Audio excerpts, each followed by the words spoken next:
برادر ملت اسلامیہ السلام علیکم ورحمۃ اللہ وبرکاتہ کہ 40 دن کے لیے عذاب قبر اٹھا لیا جاتا ہے۔ اللہ کے حبیب ہم بیماروں کے طبیب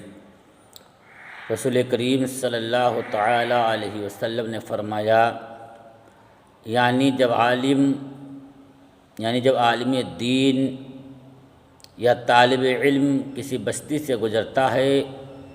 تو اللہ تعالیٰ اس بستی کے قبرستان سے 40 دن کے لیے عذاب اٹھا دیتا ہے۔ حدیث شریف میں ہے کہ حضور نبی کریم صلی اللہ تعالیٰ علیہ وسلم نے فرمایا، حضرت عبداللہ بن مسعود رضی اللہ تعالیٰ عنہ سے فرمایا، اے ابن مسعود، تمہارا گھڑی بھر علم دین کے حلقہ درس یعنی دین کے محفل میں بیٹھنا اس حالت میں کہ نہ کوئی قلم ہاتھ میں ہو نہ کوئی حرف لکھو،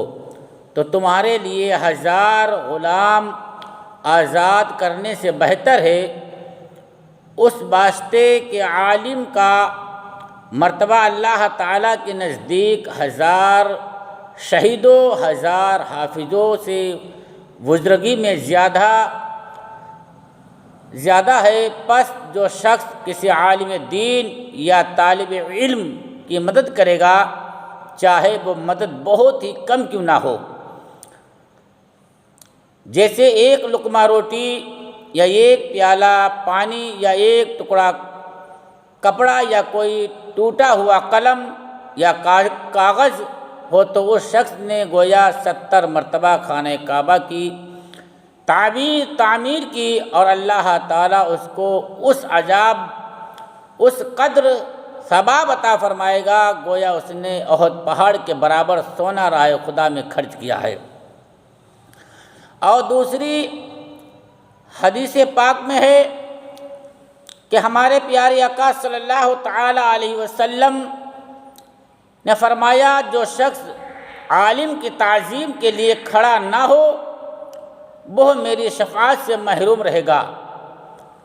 اور جو شخص عالم کو 1 درہم دے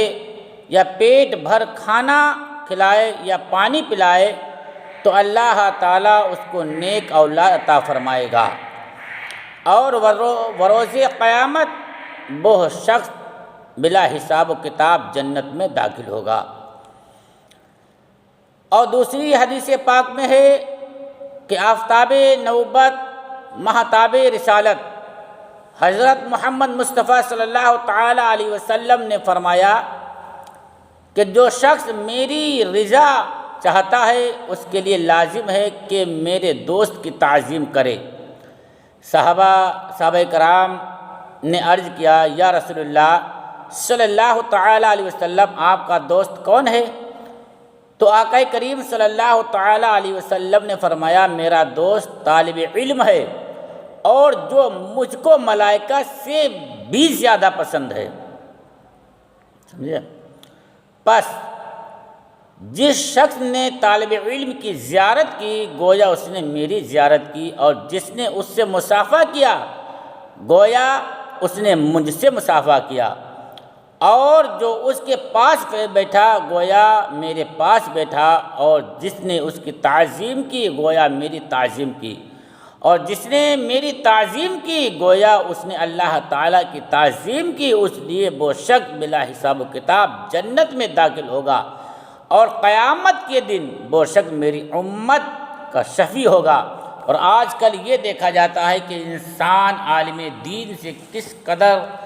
دور رہتا ہے، علماء کرام سے کس قدر دشمنی رکھتا ہے، علماء کرام کو کس قدر برا اور بھلا کہتا ہے، علماء کرام کو پریشان کرتا ہوا نظر آتا ہے، علماء کرام کو طرح طرح کی مصیبتیں دیتا ہے، طرح طرح کی اپنی زبان کھولتا ہے۔ کہ حدیث پاک میں ہے، پیارے آقا صلی اللہ تعالی علیہ وسلم نے ارشاد فرمایا، العلماء ورثۃ الانبیاء، علماء جو ہیں یہ انبیاء کی وارث ہیں۔ اور وراثت میں جو ملا ہے یہ ہم لوگوں کو علم ملا ہے، تو ہمیں چاہیے کہ ہم لوگ علماء کرام سے اور عالم دین سے زیادہ محبت کریں، اور اللہ تبارک و تعالیٰ سے دعا ہے کہ ہم تمام لوگوں کو پیارے آقا صلی اللہ تعالیٰ علیہ وسلم کے نقش قدم پر چلنے کی توفیق و رفیق عطا فرمائے۔ استغفر اللہ ربی من کل ذنب و اتوب الیہ۔